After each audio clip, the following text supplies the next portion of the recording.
giờ nên thì sao bỏ được số nhà của chị nhà tôi YouTube nên chủ tao nè họ cá mẹ mẹ của nó còn là liên rồi không nói thì tao nè tao là lúc chú số giờ của để chỉ chia cho tôi YouTube thì để chính tao tôi đâu có thể là gì hết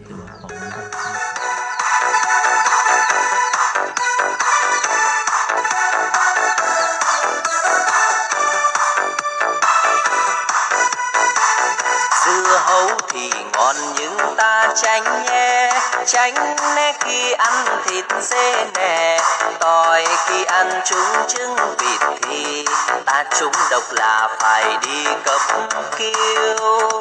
Ta hãy nên ghi chép trong sổ tay để dành, chẳng âu lo khi phải làm món ăn gia đình.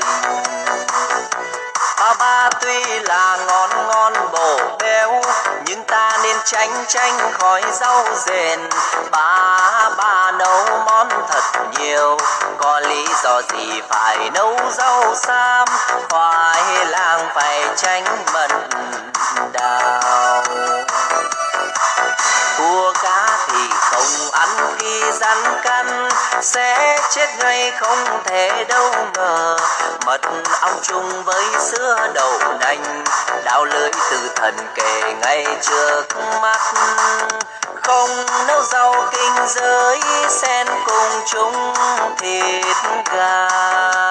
Sò nghêu tôm ốc luộc, chẳng dám chung một nồi.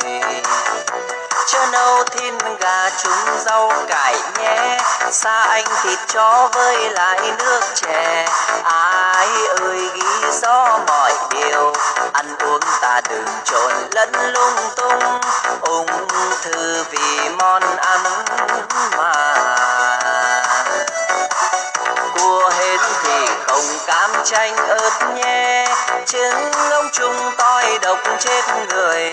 Cải xanh không nấu nướng luộc gà, luôn nhớ cam thảo phải xa cá chém. Lê nhớ xa ngàn ngóng, không thì không thể lường. Đường đen pha sữa đậu, Tào Tháo quay nhiều giờ. Mật ong xin đừng pha chung bột sắn, thêm đây gan giá đô chẳng chung nồi. Ai ơi hãy nhớ thuộc lòng, ghi nhớ trong đầu chẳng phút giây quên.